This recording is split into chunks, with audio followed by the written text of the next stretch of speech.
ఈసారి చదువు లెటర్స్ పిచ్చెక్కిపోతుంది.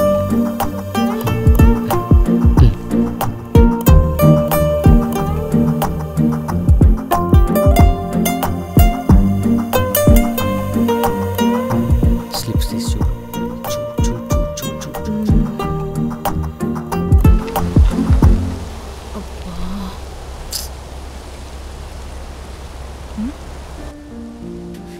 వేడిగా ఉన్నారు అంటే హాట్గా ఉన్నారు, తప్పుగా అర్థం చేసుకోకండి.